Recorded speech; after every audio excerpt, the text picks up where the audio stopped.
What's up, guys? This is Cade with Lost Locals Media, and today we are just going to make a quick little video for our clients, just kind of going over how to get your photos off of Pass Gallery, which is the service that we've been using to deliver our wonderful clients all of their photos for download on the internet. So yeah, let's dive right into it really quick. I'll try and make this one fairly brief.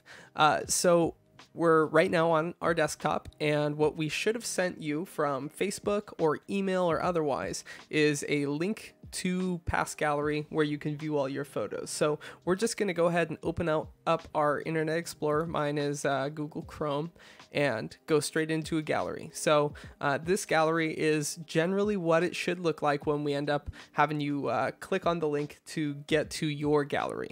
This is Ellie's gallery, and super happy with this one. This is actually an older shoot that Sophia did back in the day, and gosh, she right from the beginning has been such a great photographer.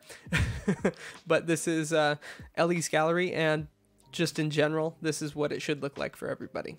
So when you click the link and you land on this page, all you need to do is go ahead and scroll down, and you'll end up seeing the entirety of your gallery.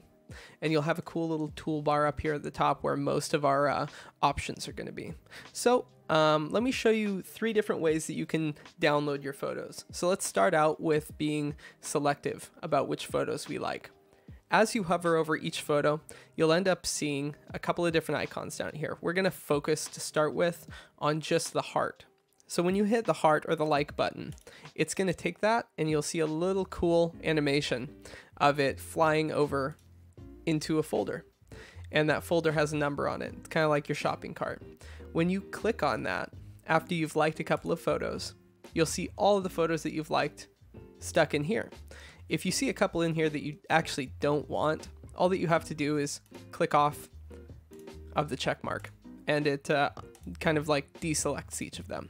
And that makes it really simple. So once you have the one selected that you really want to download, we recommend that you hit download high-res photos. It says that you can do web size, but web size is not good for printing. So we're going to do download high-res. And so you have these select photos in here that you're going to be downloading. So you go ahead and hit download, and then it takes you to this page. And this is going to be a common page for all 3 methods. So it says download to computer or save to Dropbox. If you know what Dropbox is, you can do it that way. But to keep it simple, we'll hit download to computer. And then it shows us an additional little piece of text that is photos.zip, and it says how many photos we have in. So in this case, 7 photos, and all we need to do is click on photos.zip. Once we've clicked on that, it pulls up our file explorer, and this is just to explain where we want to be saving these files. So for us, we're going to go ahead and click on desktop right here, which should be probably where most folks end up sending their files in the beginning. So desktop, and then right here we can actually rename our photos. So let's call it Ellie, because that's whose photos we're downloading. And then all we have to do is hit save. Then we just have to give it some time as it downloads. My face is probably blocking the actual downloads progress, but that's how you actually get those photos going. So while that is downloading, I'm going to go ahead and show you guys the other 2 methods on how to download files. So the next 2 are extremely simple as well. In fact, the first one that I'm going to show you is like incredibly similar. So if you hover over any of these files, you're going to see a little download button. When you hover over it, it says download photo, and this is about as simple as it can possibly get.